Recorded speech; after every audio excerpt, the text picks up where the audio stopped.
자, 중국이 요즘에 이제 완전 자신감이 넘친다라고 하는 한 측면이고, 다른 한쪽에는 중국의 고질병 여전히 지금 남아 있다. 이게 선진국으로 가기에는 한계가 너무나 뚜렷하다라고 하는 그 내용부터 얘기 한번 해보시죠.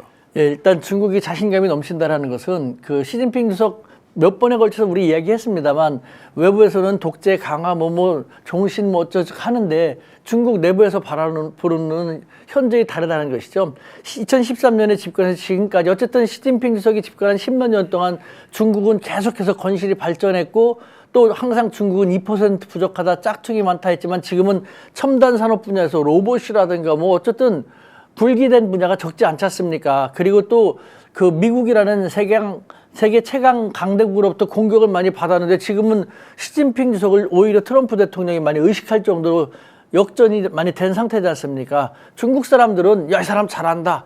그렇기 때문에 강한 지지를 주고, 물론 완벽한 건 있을 수 없지 않습니까? 그래서 시진핑 주석도 이번 그 설날을 맞이하면서, 춘절을 맞이하면서 지방 순시라든가 가정을 순시하면서 열심히 노력하는데 아직도 부족한 면이 많습니다. 아직도 등 따뜻하고 배부르게 부르는 분들, 그렇게 지내지 못하는 분들이 있는 것 같아서 저는 그 민생에 앞으로도 계속 신경 쓰겠습니다라는 식으로 얘기하고 다녔거든요.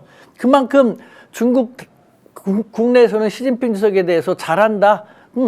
계속해서 잘해보길 바란다라는 지지세가 강합니다. 하지만 말씀드린 것처럼 중국은 제가 생각할 때는 계속해서 잘 나가기가 정말 쉽지 않은 근본적인 한계가 있다는 것이죠. 어떤 겁니까? 계속 말씀드린 것처럼 땅이 너무 크고 사람이 너무 많아요. 크고 많은 것도 경쟁력의 일종의 요소로 치면 외부에서 볼 땐 그렇죠. 더군다나 그 땅덩어리엔 정말 많은 유적 유물이 있고 자원도 많지 않습니까? 네. 히토리라든가. 그래서 세계를 막 흔들고 있지 않습니까? 하지만 항상 사물에는 음이 있으면 양이 있는 법이지 않습니까? 중국인들은, 외국인들이 볼 때는 시장도 크고 사람도 많고 자원이 많아서 너무 부럽지만 우리도 그렇지 않습니까?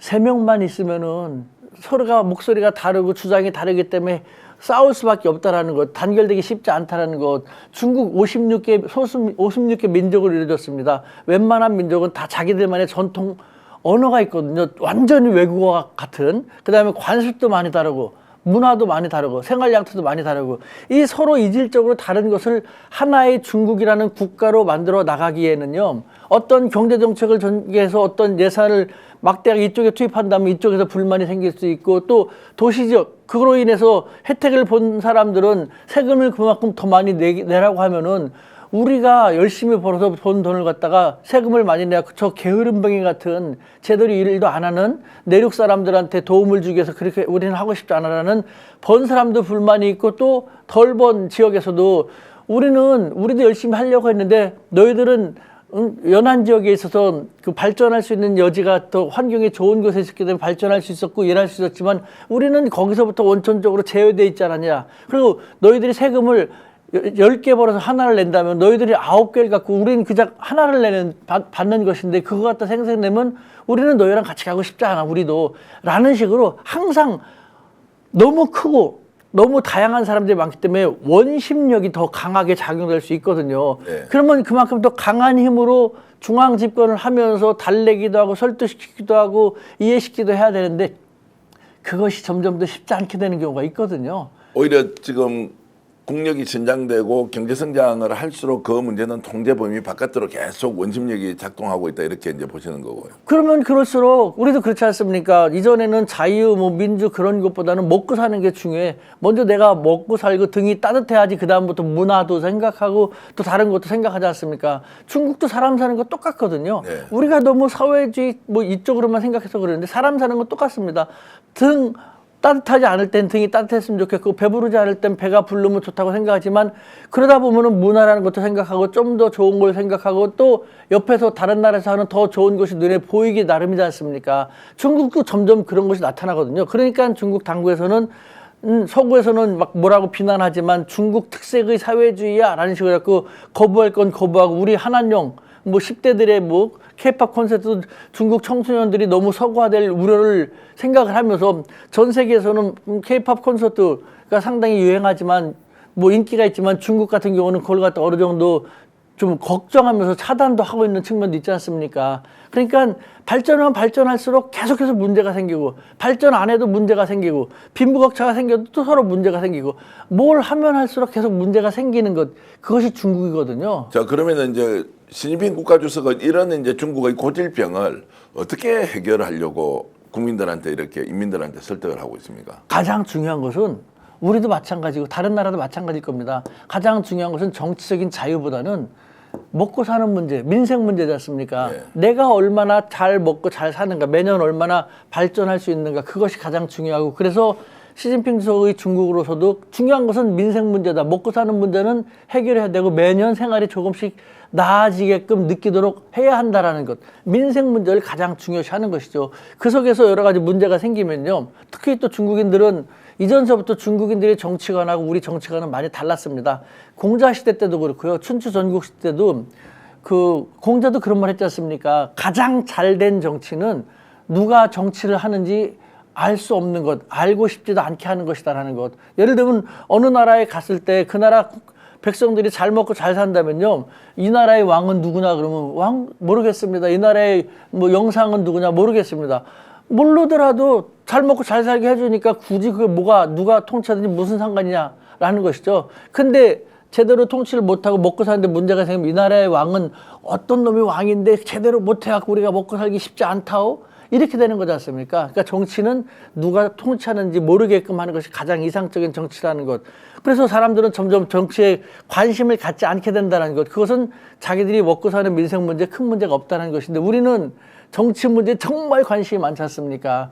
극명하게 한국과 중국의 좀 다른 측면이 이것인 것이 오로지 민생 문제. 민생 문제 잘하면은 중국 국민들은 뭐 특히 계속 말씀드리지만 땅이 너무 크고 인구가 너무 많기 때문에 강력한 권력을 중앙에서 갖는 사람이 필요하고 그 사람이 제대로 통치를 잘 한다면 중국인들은 따르기 때문에 그것이 우리식으로 하면은 독재라는 것이죠. 근데 독재가 좀 선한 독재라면은 자기한테 좀 안 좋은 의미의 독재가 아닌 그런 측면이라면 중국인들은 용납하고 따르는 것 그것이 우리랑 많이 다른 것이죠. 자, 시진핑 국가주석은 결국 민생 문제에 집중하면서 지고 하고 이제 배부른 뭐 이런 이제 인민들의 삶을 어쨌든 주창하면서 계속하고 있다. 그게 이제 경제 성장으로 이어지는데 본질적으로 좀 얘기를 나누면 결국에는 중국 공산당, 중국 고위 관료, 중국 공직 사회가 좀 투명해지고 부정부패로부터 좀 자유롭고 이런 상황을 만약 연출한다면 인민들은 훨씬 더 자유롭게 경제 활동을 하고 성장을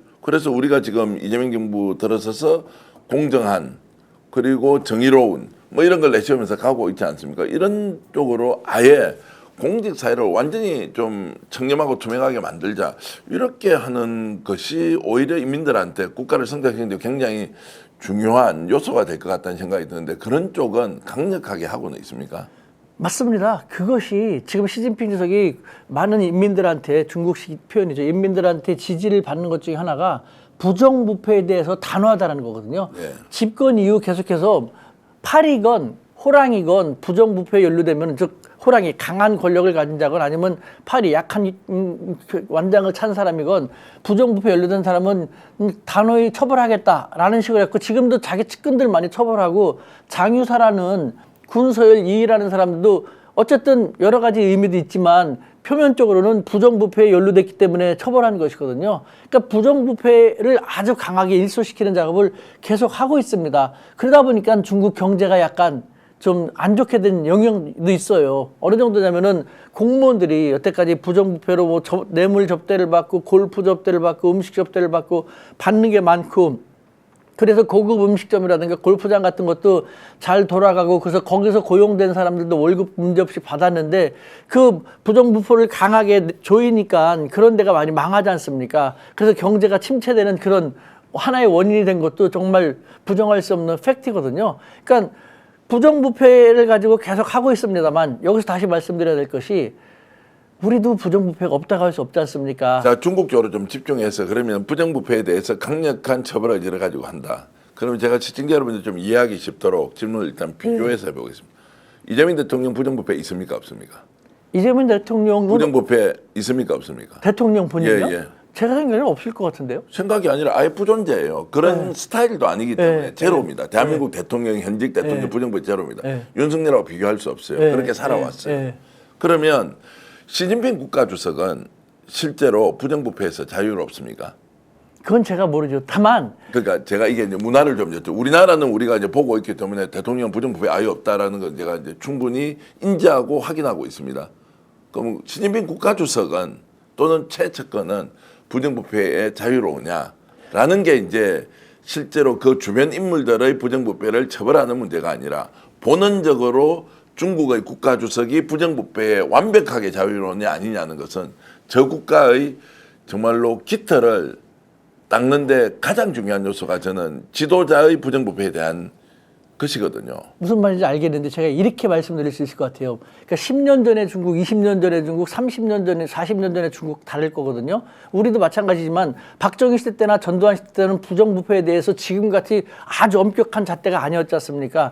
30년, 40년 전에 중국도 아마 그랬을 겁니다. 그때 시진핑 주석이 어떻게 했는지 모르지만 적어도 이 사람은 집권한 다음부터는 그렇게 하지 않았다라는 것이죠. 그러니까 그 전까지 돌아가면은 그 당시 상황상 과연 어떻게 했을까 저는 모르겠습니다. 하지만 그 이후로는 그렇지 않았을 거라고 생각되고 그렇기 때문에 단호하게 나가는 것이고 또 한편으로는 계속 말씀드리지만 중국은 땅이 넓고 인구가 너무 많기 때문에 그 대도시와 같은 데서는 아주 엄격한 잣대가 적용이 돼가지고 공무원들도 벌벌벌 뛰지만 중앙에서 멀어지면 멀어질수록 그 잣대가 그렇게까지 엄격하게 적용되지 않는 면도 있거든요. 거기는 아직도 부정부패가 많이 남아있죠.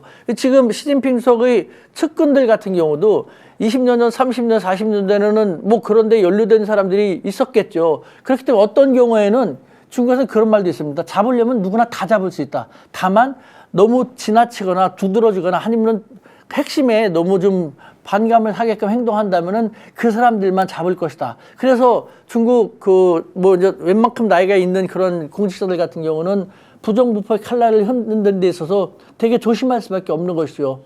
인민들은 어떻습니까? 중국 국민들, 인민들은 시진핑 국가주석의 지도자로서의 도덕적 청렴성 이런 데 대해서 강하게 신뢰하고 이렇게 그 기반으로 좀 국가에 대한 뭐 예를 들어서 국가가 애국심이 있느냐 없느냐 이런 질문을 드리면 좀 낫습니까? 집권한 다음에 정말 잘하고 있다는 생각을 하고 있는 것 같은데 대부분이 그래도 어느 정도 나이가 있는 사람들이라면은 그 과거는 뭐 불문율로 하지 않을까요? 그러니까 청렴성에 대해서는 그다지 국가에 대한 또는 지도자에 대한 신뢰도를 직접적으로 연결시키는 경향은 아직은 좀 적다. 그러니까 과거가 있으니까 과거까지 한다면 금방 말씀드린 것처럼 모르지 않습니까? 그때는 잣대가 이렇게 엄격하지 않았으니까. 다만 집권한 다음에 정말 잘한다라는 그런 것이죠. 그 우리나라 보수 정권의 대통령 전두환, 노태우 다 부정축제.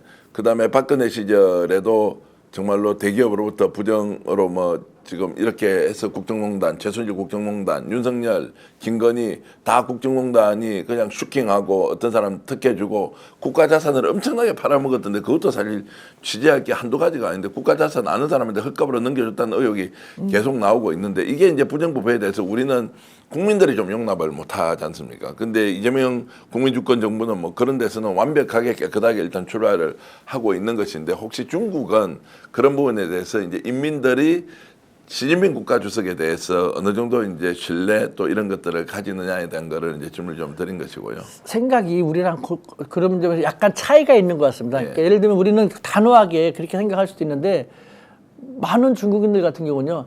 아유 부정부패 완전히 일소한다는 게 과연 쉬울까? 이렇게 사람이 많은데 이런 식으로 좀 우리보다는 조금 좀 다른 측면이 있는 것 같고 시진핑 주석 같은 경우는 잘하고 있다라는 얘기를 사람들이 많이 하는 이유도 우리가 아직도 잘못 알고 있는데 아직도 간혹 시진핑 주석의 와이프의 동생이고 뭐 시진핑 주석의 사촌 동생이고 뭐 이런 식으로 친인척을 팔면서 뭐 비즈니스 하려고 하는데 그거는 다 거짓말이에요.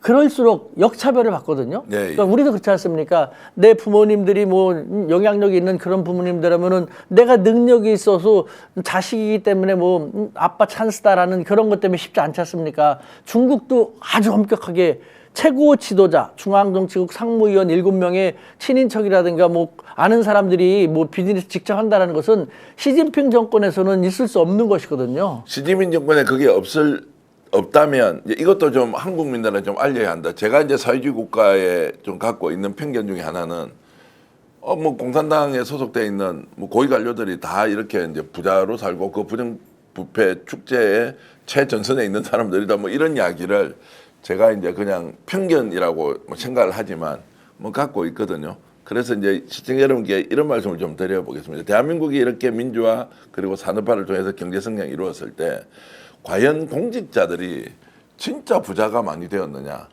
봐주면서 뒷돈은 좀 받았지만 그래서 감옥 간 사람도 있고 안 간 사람도 많겠죠. 공직자 자체가 또는 자신이 부자가 되거나 기업인이 되거나 거대한 부를 형성하고 이런 것은 저는 대한민국의 경제성장 과정에서 상대적으로 매우 적었다고 보고 제가 중국이나 베트남 같은 나라에 이제 자주 갔지 않습니까? 그러면 어떻게 해서 중국이나 베트남은 공산당 자체가 어떻게 부자가 되느냐. 그러니까 대한민국이 아무리 박정희 독재 정권에 우리가 비판적 시각을 가지고 있지만 최소한 공직자는 본인들이 당사자가 되어서 부를 축적하는 것은 아니다. 얻어는 먹지만 이제 표현이 좀 그렇습니다만 근데 아예 거기는 그냥 공산당 간부하고 공산당 자식하고 다 해먹더라. 이래서 대한민국처럼 경제 성장을 하기가 어려울 것이다라는 게 제가 지난 한 20년 동안 중국과 일본을 이제 베트남을 왔다 갔다 하면서 느꼈던 것이거든요. 이제 그런 면에서 중국이 정말로 우호적 관계를 대한민국과 형성하면서 진짜 성장하려면 그 국가를 이끌어가고 있는 리더가 청렴하고 투명하고 도덕적이어야 한다. 이것이 오히려 중국 경제 성장의 이제 튼튼한 기초가 되지 않겠느냐는 이야기를 뭐 이 방송을 중국 뭐 고위 당국자들도 뭐 본다고 저는 알고 있거든요. 그런 것들이 오히려 이제 시진핑 주석이 사연임을 한 데 굉장히 중요한 요소로 다뤄져야 되는 거 아니냐 이런 생각이 들어요. 저는 다시 말씀드리지만 어쨌든 그 과거 20년 전, 30년 전 그것까지 얘기해갖고 잡아내려고 한다면은 잘 모르겠습니다. 그 당시 기준과 지금 기준이 다르니까요. 그리고 또 그런 얘기가 있어요. 중국에서는요. 바퀴벌레는 생명력이 상당히 강하지 않습니까? 바퀴벌레 정말 완전히 박멸하기 죽이기 쉽지 않지 않습니까? 어떤 사람은 중국에서의 어떤 그 부정부패 뇌물 문화라는 것은 바퀴벌레와도 같아가지고 중국 사람들이 중국 민족이 그 나타났을 때부터 그 지금까지 맥을 같이 한다. 일수할 수 없다라는 그런 식으로 얘기하는 사람도 있는데 다만 그렇기 때문에 시진핑 주석은 얘기하죠. 적어도 내가 집권하는 상태에서 공무원이 돈을 벌려면은 공무원 할 생각하지 마라. 그리고 돈을 벌려고 생각하면 공직에 들어올 생각하지 마라. 라고 하고 그다음에 젊은 층 같은 경우는 정말 깨끗한 사람으로 많이 그 교체를 시키고 있는 상황이죠. 예. 제가 애청자 전용 상품을 만들었는데 자동차 보험 또한 보험의 점검이 필요합니다. 꼼꼼하게 보장이 돼 있는지 다 체크해드리고 있습니다. 바로 상담 가능하고 즉시 비교 견적해드리는 1644-1226 자신 있다 비교하라. 저희가 스픽스 애청자 전용 상품으로 만든 만큼 1644-1226을 전화 주셔서 꼭 상담 받아보시길 바라겠습니다. 여러분들의 응원, 격려 그리고 혜택 돌려드리겠습니다. 여러분 고맙습니다. 감사합니다. 스픽스 이렇게 애청해 주셔서 큰 힘이 됩니다. 항상 여러분들의 격려, 응원 잊지 않겠습니다. 스픽스 구독, 좋아요로 더욱더 저희들에게 힘을 주십시오. 스픽스 구독, 좋아요.